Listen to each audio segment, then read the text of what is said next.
Histoire, chapitre 3. Affirmation et mise en œuvre du projet européen.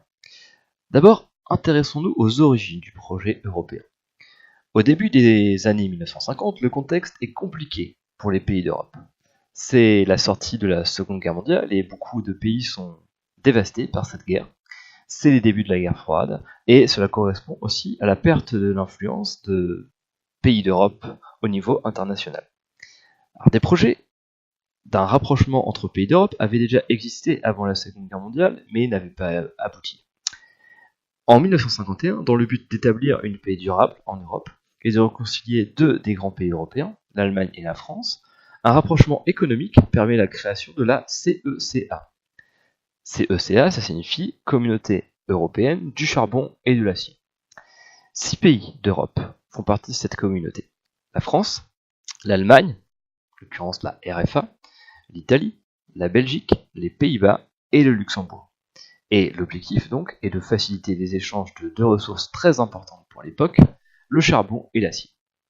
6 ans plus tard, en 1957, c'est la signature des traités de Rome. Retenez bien cette date puisque 1957 et les traités de Rome, c'est vraiment l'acte de naissance de la CEE, Communauté économique européenne. 6 pays signent ces traités, donc la France, la RFA, l'Italie, le Luxembourg, les Pays-Bas et la Belgique. Et donc c'est la création d'un marché commun. Dès le départ, la CEE a prévu d'élargir et d'intégrer de nouveaux pays d'Europe.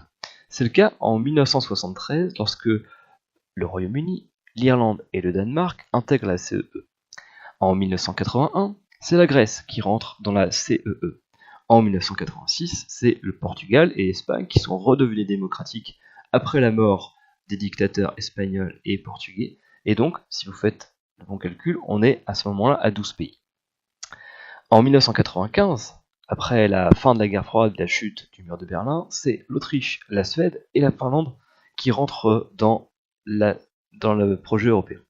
En 2004, 10 nouveaux pays d'Europe de l'Est en grande partie, donc qui faisaient partie du bloc de l'Est, rentrent dans ce qu'on appelle désormais l'Union européenne. En 2007, 2 nouveaux pays, la Roumanie et la Bulgarie, on est donc à 27 pays.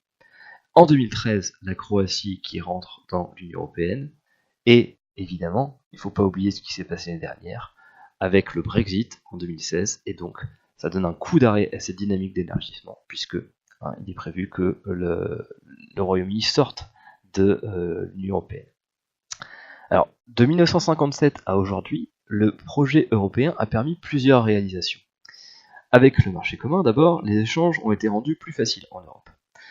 D'autre part, on a créé ce qu'on a appelé la politique agricole commune, la PAC, PAC, qui garantit la modernisation des campagnes et qui garantit aussi la sécurité alimentaire des pays d'Europe.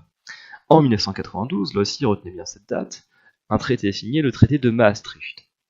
La CE va donc devenir à ce moment-là l'Union européenne, l'UE. Le CRE crée aussi la citoyenneté européenne et prévoit la mise en place d'une monnaie unique, l'euro. Cette monnaie va vraiment circuler à partir de 2002. Enfin, des symboles ont été créés pour l'Europe, le drapeau bleu avec les 12 étoiles, un hymne ou encore une devise. Des institutions aussi s'installent dans différentes villes d'Europe, par exemple le Parlement européen est à Strasbourg, ou encore la Commission européenne se trouve à Bruxelles.